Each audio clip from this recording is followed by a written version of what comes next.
A gente está encerrando hoje uma série de estudos com base na carta aos Efésios. Com certeza, a gente poderia falar muito mais coisas. Eu tive que pular muito conteúdo. De repente, ano que vem, a gente organiza uma série ainda mais profunda com base nessa carta. Mas eu quero começar com um exemplo. Um exemplo. Quem aqui, alguma vez, já foi em uma festa, em algum encontro, e você estava totalmente desconexo com a roupa que estava todo mundo usando? Vou dar um exemplo. Você foi em um lugar, te chamaram para um aniversário, falou assim: vai ser um aniversário, tal horário. Aí você chegou lá, era um aniversário, estava todo mundo de bermuda, de sandália, todo mundo naquele clima de casa, assim, aquele clima descontraído, você foi todo arrumado. Alguém já fez isso? Ou ao contrário também, né? Te chamaram para ir no aniversário, e aí você falou assim: não, deve ser uma coisinha simples e tal. Poxa, me chamou, vai ser na casa dele, da casa dela. Aí você foi lá, sandália havaiana, bermuda, camiseta, e você chegou lá, estava todo mundo arrumado. Alguém já viu isso? Teve uma vez que Franci, né, minha vida? Ela falou assim: amor, a gente tem um aniversário amanhã, e o aniversário é de time, todo mundo tem que ir com roupa de time. E Eva não tem roupa de time, amor. A gente tem que comprar uma blusa para Eva, porque as blusas do Flamengo dela são tudo pequenas, ela já cresceu, ela está sem roupa de time. Eu falei assim: então tá bom, amor, vamos lá, tem que tá. E aí a gente foi correndo, irmão. Correria total. A gente foi lá na Alcântara é uma benção, né, irmão? A gente foi na Alcântara, a gente comprou a blusa do Flamengo, porque ela é flamenguista, não é? Deus é bom, meu irmão. E aí a gente comprou a blusa do Flamengo, foi todo mundo fardado, todo mundo preparado. Eu de blusa do Flamengo, Francis de blusa do Flamengo, Eva de blusa do Flamengo, Tito ainda não tinha nascido. E a gente chegou lá no aniversário, ninguém mais com roupa de time, só a gente.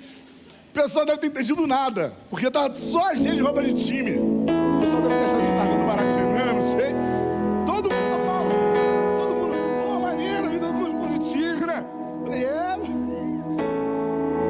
mundo, né, no clima, porque não tinha nada a ver. A festa era de time, era do Flamengo até, não era? Acho também, tenho certeza não. Mas o que eu sei é que ninguém mais estava com roupa de time, só a gente. E tadinho. O pai do rapaz, ele nem era flamenguista, a gente foi até para afrontar. Irmão, é muito ruim a gente estar em uma realidade e estar totalmente desconectado, com a roupa totalmente doida, sem a vestimenta adequada para aquela situação. Pastor, por que você está falando isso? Porque talvez você não saiba, mas a gente está vivendo um período de guerra. A gente está vivendo um período de confronto. A gente está vivendo um período de batalha, e não dá para a gente viver um período de batalha sem uma armadura, sem estar preparado para essa ocasião, sem estar vestido adequadamente para esse motivo. Um pedaço do capítulo que a gente vai ver hoje, de Efésios 6, versículos 10, 11 e 12, o apóstolo Paulo fala assim: finalmente, fortaleçam-se no Senhor e no seu forte poder. Vistam toda a armadura de Deus, para poderem ficar firmes contra as ciladas do diabo, pois a nossa luta não é contra pessoas, mas contra os poderes e autoridades, contra os dominadores deste mundo de trevas, contra as forças espirituais do mal, nas regiões celestiais. Nós estamos em guerra, e não se vai para uma batalha, irmão, de bermuda e camiseta. Não se vive uma batalha, a não ser através de uma armadura, que a gente vai estudar hoje, encerrando a 5ª mensagem dessa série.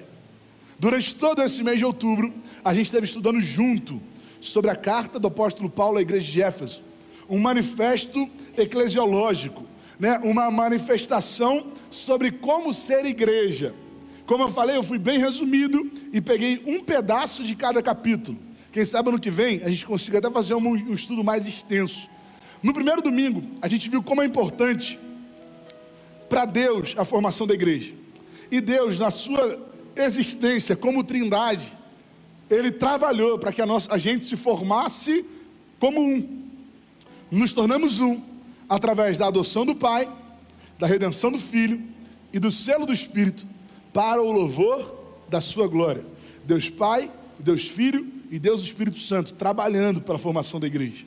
No segundo domingo, a gente viu como essa realidade do Filho de Jesus Cristo, a ação, o ministério de Jesus, que quebrou o muro da inimizade, separando o santo dos santos do átrio, separando o povo gentio, que somos nós, de todo o povo judeu, e agora no nascimento de um novo corpo, de um novo homem, de uma nova família, de um novo povo chamado igreja. E essa redenção como igreja, essa quebra do muro da inimizade, também foi antecedida, na verdade,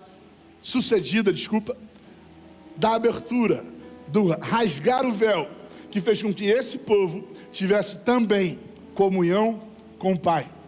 No terceiro domingo a gente viu de questões práticas, que nós e os efésios, apesar de serem gentios, não poderiam mais agir como gentios, ou seja, com uma mentalidade corrompida, com ações de adultério, de mentira, de idolatria, de prostituição. A gente viu como a realidade de ser igreja precisa mudar a nossa conduta. Deus nos aceita como nós somos, mas o processo de santificação precisa mudar as nossas ações. Na semana passada, a gente viu que como um carro que está na reserva não consegue chegar ao seu alvo, ao seu objetivo, a gente, quando é selado pelo Espírito, precisa também ser cheio do Espírito. Não basta ter o Espírito Santo, a gente precisa buscar a plenitude do Espírito, porque vai ser a plenitude do Espírito que vai fazer com que a gente consiga vencer as tempestades do dia a dia, os desafios diários, sabe? E aí, nesse mover do Espírito, a gente vai conseguir alcançar o nosso alvo.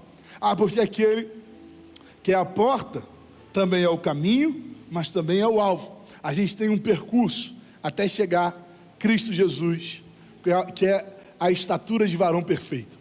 Nós vamos chegar lá, amém? E hoje, irmão, a gente vai falar sobre essa batalha, sobre esse instrumento do Senhor, que é a sua armadura, para que a gente viva verdadeiramente a vontade de Deus em nossos corações. Efésios capítulo 6, dos versículos 13 até o 18. Efésios capítulo 6, do versículo 13 até o 18. Vamos fazer uma leitura alternada? Eu vou ler os ímpares e vocês os pares. Vamos lá? Por isso, vistam toda a armadura de Deus, para que possam resistir no dia mau e permanecer inabaláveis depois de terem feito tudo. Versículo 14, vocês.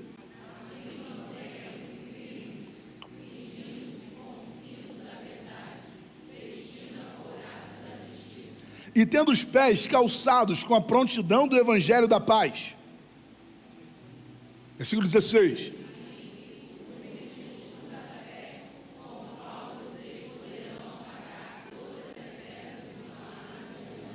Usem o capacete da salvação e a espada do Espírito, que é a palavra de Deus.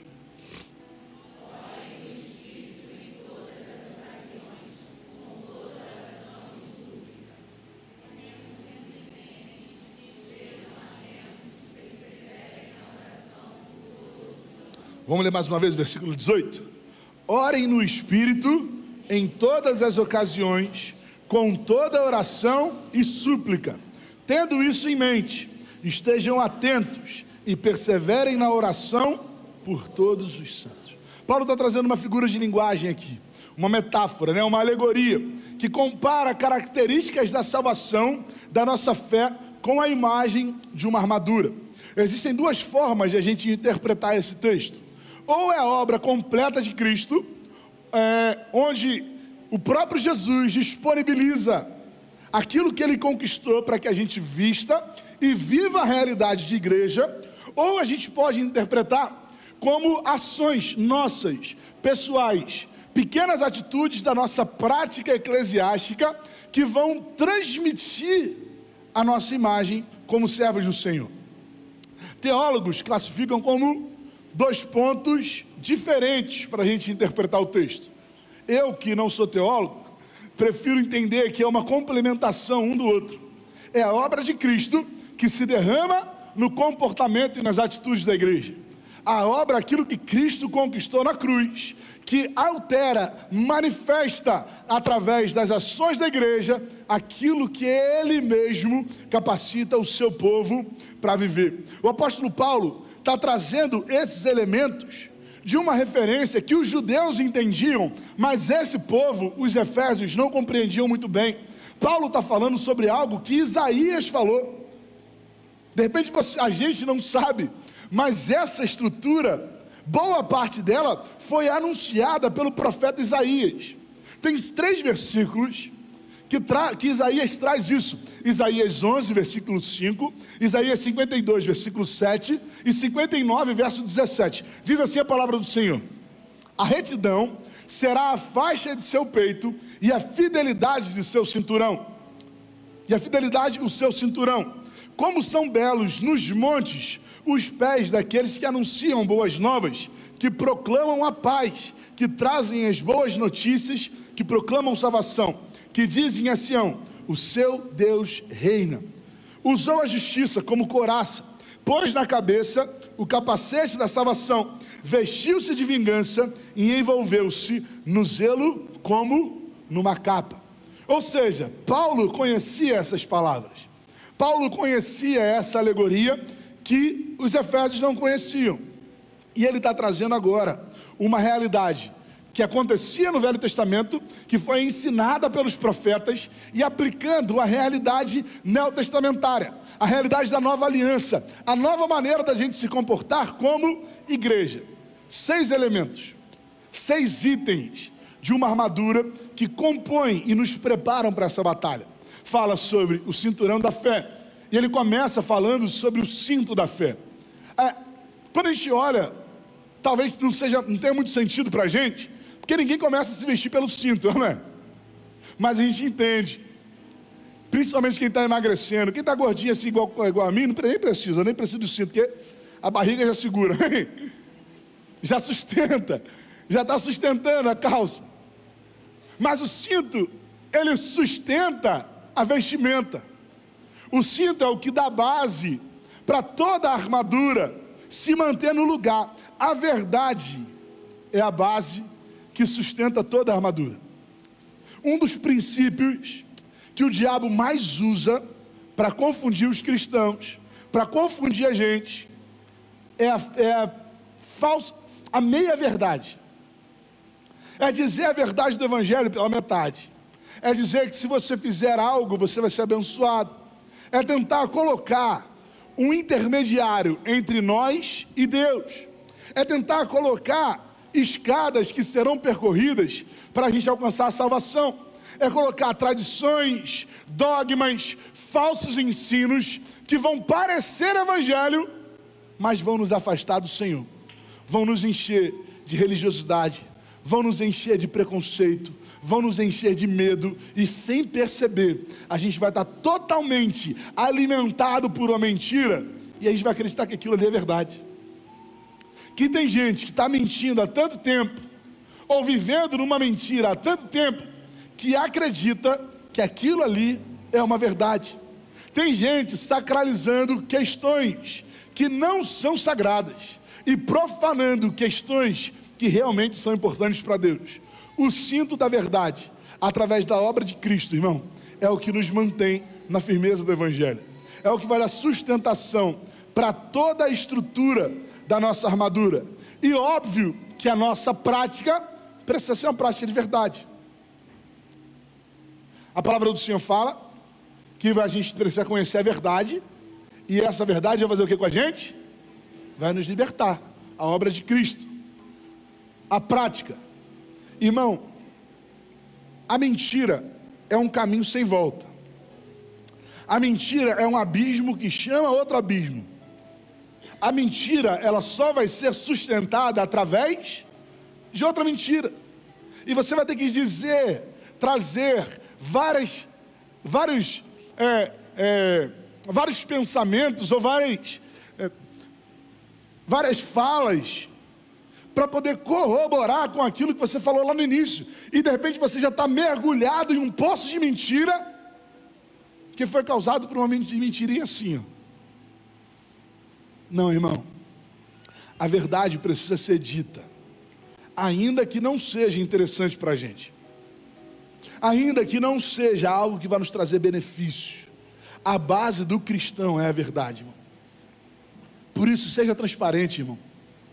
Seja transparente com a sua esposa, seja transparente com o seu marido, seja transparente na sua empresa, seja sincero, seja quem você é. Não use uma máscara tentando provar aquilo que você não é. Não use uma máscara para maquiar a sua família, para poder dizer a uma igreja ou a uma sociedade que você vive um casamento saudável, quando a sua família está sendo deteriorada, está desmoronando dentro do seu lar. A verdade é um princípio que precisa ser vivido. A couraça da justiça.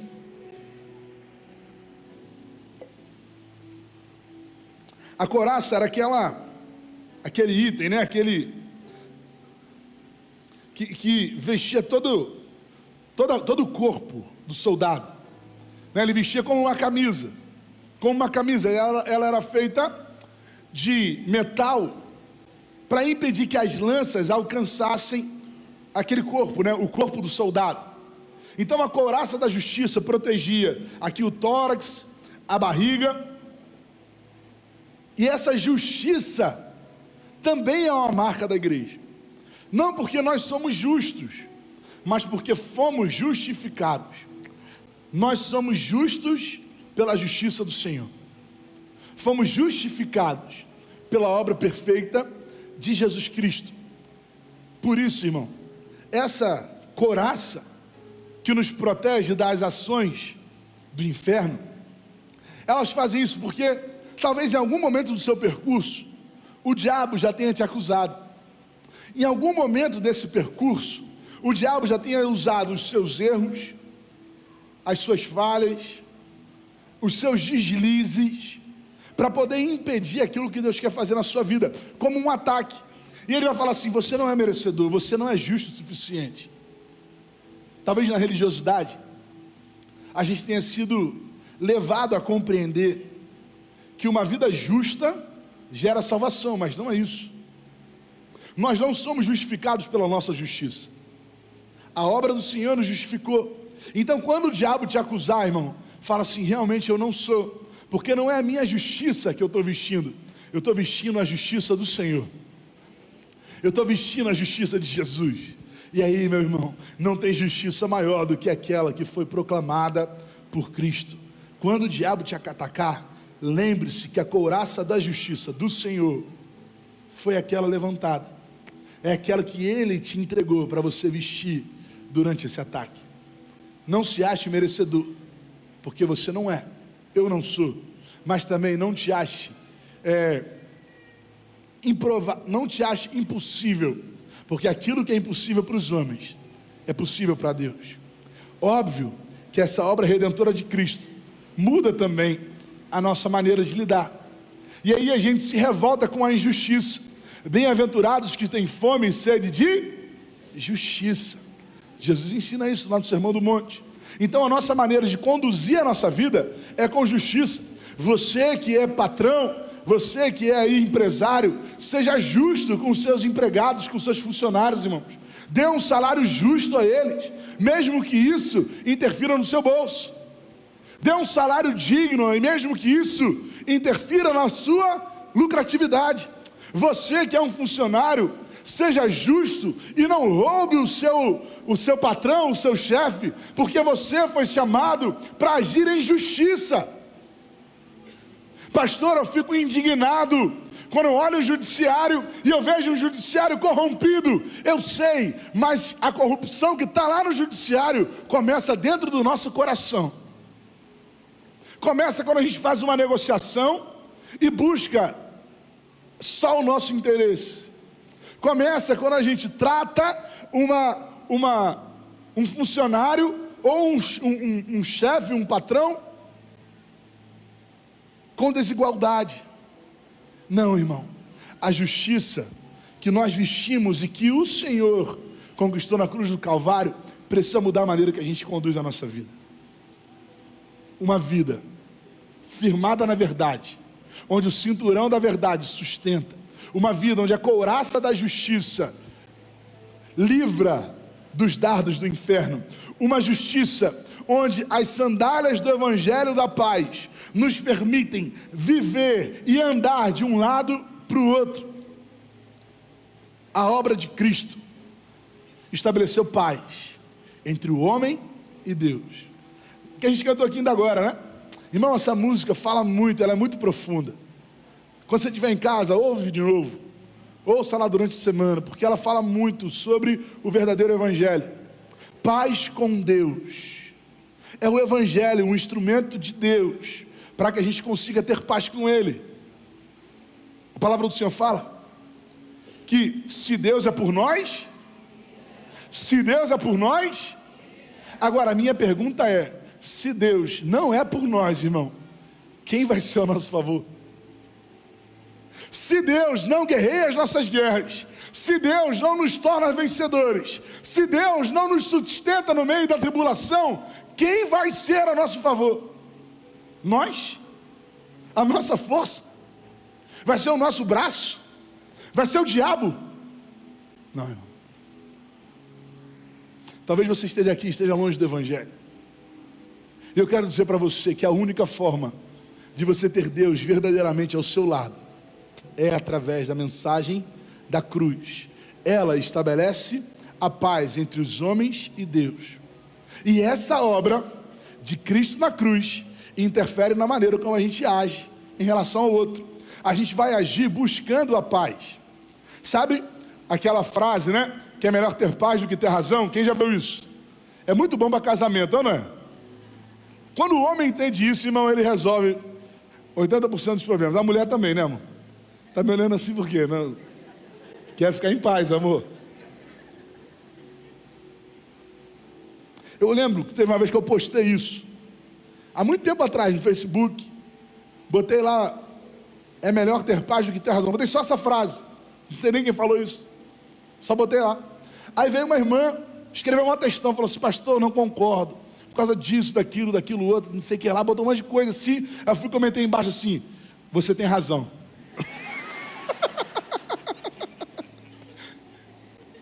Irmãos, a nossa atitude é uma atitude para estabelecer paz, pacificar a nossa casa, pacificar o nosso ambiente de trabalho, pacificar a nossa igreja. Tem gente que quer ver o circo pegar fogo. Irmão, isso é a obra do inferno. Tem gente que se alimenta de confusão. Quem se alimenta de confusão é o diabo, irmão. Então, em nome de Jesus, que o Espírito do Evangelho da Paz esteja em nosso coração, amém? A palavra do Senhor fala em Mateus 5:9: bem-aventurados os pacificadores, pois serão chamados filhos de Deus. O Evangelho da Paz, que estabelece a paz com Deus e a paz com os homens. Essa é a sandália que calça os nossos pés, assim como falou Isaías: quão formosos são os pés daqueles que anunciam o Evangelho. O cinto da verdade, a couraça da justiça, as sandálias do evangelho da paz. O quarto, o escudo da fé.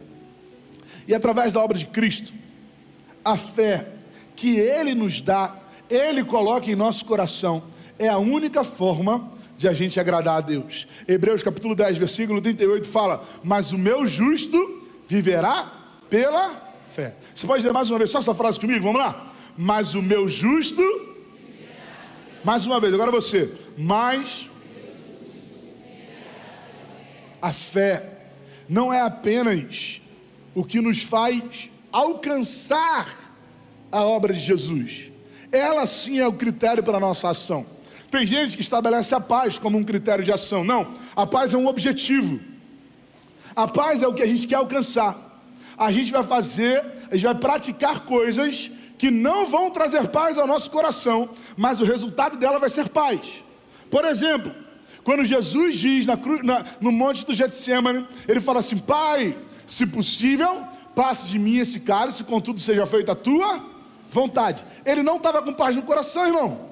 Tem gente que fala assim: não, eu senti paz no meu coração e por isso aceitei aquele convite. Eu senti paz no meu coração e por isso comecei aquele namoro. Eu senti paz no meu coração e por isso comecei a trabalhar naquela empresa. A paz no coração não é critério, porque a Bíblia fala que o nosso coração é enganoso. Quando alguém está aqui, irmão, e quer aceitar Jesus como Salvador, o coração dele está vivendo uma batalha. É uma guerra, tá? Se levanto, não levanto, levanto, não levanto. Se eu levantar, os meus amigos vão falar não sei o que lá. Se eu levantar, eu vou ter que mudar um monte de coisa. Mas eu sei que Deus está falando no meu coração. É uma batalha sendo travada dentro do nosso coração. Isso é paz? Não é paz não. Mas o trajeto daquela pessoa, ao sair dessa cadeira, irmão, e vir até aqui, resulta em paz. Tanto que quando ela chega aqui, geralmente ela está emocionada. Ela não está emocionada por causa da palavra do pastor, irmão. Ela está emocionada porque a paz, que excede todo o entendimento, está alcançando o coração dela. A paz não é critério para ação. A paz é um objetivo. Um critério para ação é a fé. A fé. Tem gente que fala assim: pastor, eu estou na dúvida do que eu preciso fazer, do que Deus tem para mim. Geralmente, irmão, eu falo isso, geralmente, não é uma coisa assim absoluta, tá? Geralmente é o caminho mais difícil. Pode saber. Geralmente é o caminho mais difícil. Quem traz atalho é o diabo, irmão. Deus não deixa a gente pegar atalho. É viver pela fé. Essa obra de Cristo só é alcançada através da fé. Nessa mesma carta aos Efésios, capítulo 2, versículos 8 e 9, a palavra do Senhor fala assim: pois vocês são salvos pela graça, por meio do quê? Da fé. Vocês são salvos pela graça, por meio da fé. Isso não vem de vocês, é dom de Deus, não por obras, para que ninguém se glorie. O escudo da fé vai nos proteger dos dardos inflamados do maligno. Quinto item dessa armadura: o capacete da salvação.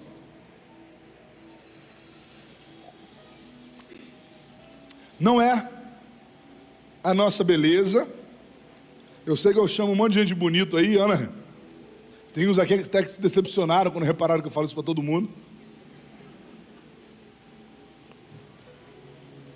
Não é a nossa capacidade intelectual, não é a nossa capacidade espiritual que vai nos trazer salvação.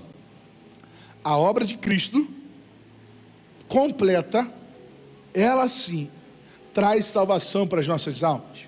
E repara que o que é simbolizado pela salvação é um capacete, porque a salvação está muito mais atrelada à mente do que ao coração. É muito mais ao entendimento de que você é salvo do que a emoção de que você é salvo. Porque a emoção muda, irmão. Tem hora que você está alegre, tem hora que você está triste. Tem hora que você ama a igreja, tem hora que você fala assim: por que a igreja está cheia de gente assim? Tem hora que você está doido para vir para o culto, e tem hora que você está cansado. Emoção. Sabe o que vai manter? O seu entendimento. Eu lembro de uma mensagem que o pastor Jota estava pregando aqui em uma quinta-feira. E ele falou sobre, eu não lembro nem se era nesse texto, mas eu lembro dessa ilustração, que ele aprendeu isso lá na Marinha, que quando ali no treinamento um dos seus superiores falou que a pessoa poderia não ter tanto cuidado com muitas partes do corpo, mas a única parte que ele precisava ter atenção era com a cabeça. Porque você pode voltar de uma guerra sem braço, sem mão, sem perna, mas você não consegue voltar de uma guerra sem cabeça, irmão. O que vai nos manter no lugar é a nossa mente.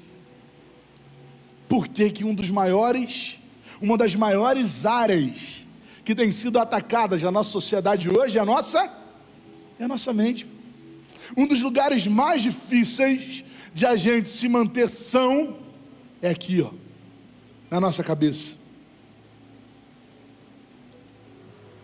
Um dos maiores desafios da oração é a nossa própria mente. De repente você tem dificuldade de orar, não é nem porque você não tem fé, é porque você não consegue se concentrar. Você começa a orar e um monte de coisa começa a passar na tua cabeça. Alguém é assim? Um monte de coisa começa a vir na tua cabeça, porque o mais difícil é a mente. Aqui é o lugar de salvação. Na nossa prática, quantas vezes você duvidou da sua salvação? Seja por falsos ensinamentos, seja por erros que você cometeu, seja por instabilidade das emoções. Mas se você tem a sua mente no lugar, se você sabe, se você compreende que você foi salvo, irmão, e nada vai tirar isso de você, essa armadura vai estar completa na sua vida. O sexto e último ponto dessa estrutura é a espada do Espírito. E a espada do Espírito, o próprio apóstolo Paulo ensina, que é a palavra de Deus. A gente erra por não conhecer a palavra e o poder que existe nela. A gente não erra, irmão, por não fazer parte de um culto que nos emocione. A gente não erra por não fazer parte de um culto que nos cause boas impressões. A gente erra por não conhecer a palavra. Então, irmão, a única forma que a gente tem de verdadeiramente conhecer o poder de Deus é através da palavra. Você pode usar um computador, um celular, ou a sua Bíblia, ou um papel. Isso pode mudar, irmão.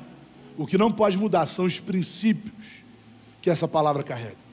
Porque não adianta você ter uma Bíblia e deixar ela aberta na tua casa sem você ler. É melhor você baixar um aplicativo, irmão, e ler enquanto você está no ônibus, amém? Lê enquanto você está em qualquer outro lugar. A Bíblia é só um livro comum, se não for a obra de Cristo, tornando ela palavra de Deus. Pastor, ela vai se tornar palavra, ela vai ser palavra para você. Porque se ela não for, ou melhor, se você não for alcançado pela obra do Evangelho, pela obra de Cristo na cruz, a Bíblia ela vai te trazer ensinos de administração, ensinos de liderança, a Bíblia vai te trazer ensinos de como se relacionar enquanto família, mas para ela ser palavra eficaz, capaz de te manter no caminho, é só através da obra de Jesus. Na prática, no nosso dia a dia, o que isso quer dizer?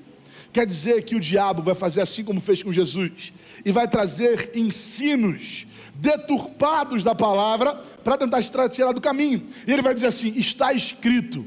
Qual vai ser a sua resposta, meu irmão? Jesus respondeu para ele, também está escrito. Ele vai dizer, está escrito, e aí você vai responder, também está escrito. A Bíblia se interpreta com a própria Bíblia.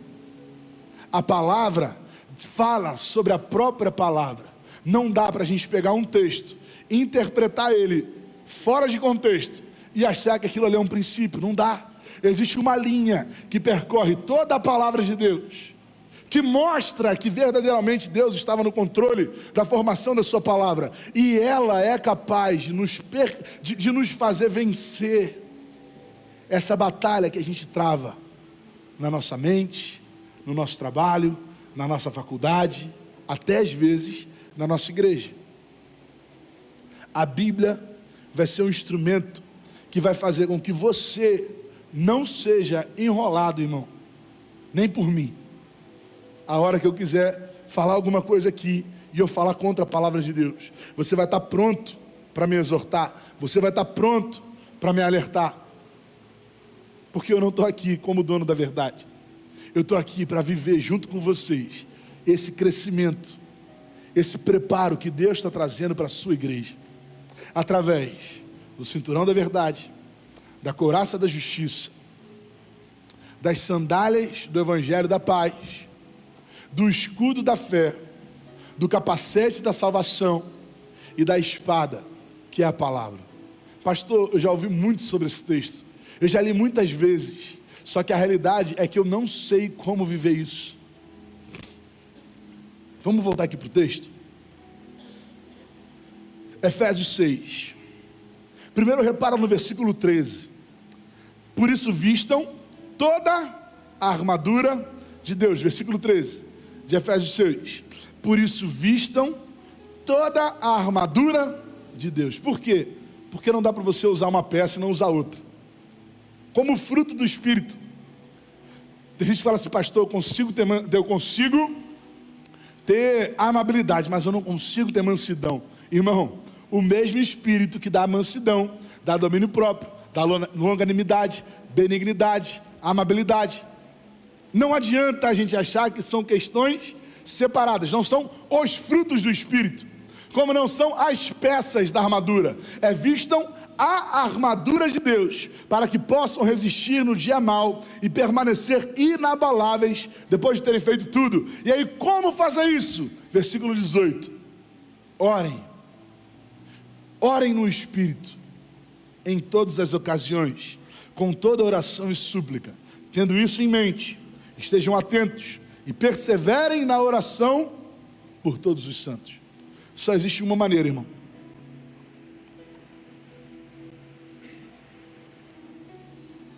de a gente viver, se vestir dessa armadura. Só existe uma forma de a gente tomar posse daquilo que Cristo conquistou na cruz e disponibilizou para a gente: oração. Pastor, mas e a palavra? A oração vai nos fazer compreender a palavra, porque se a gente lê a palavra sem o discernimento do Espírito, irmão, você vai ser uma fonte de heresia. Se a gente lê a palavra sem o entendimento do Espírito, nós seremos uma fonte de pessoas, de águas amargas, que vão afastar pessoas do Senhor.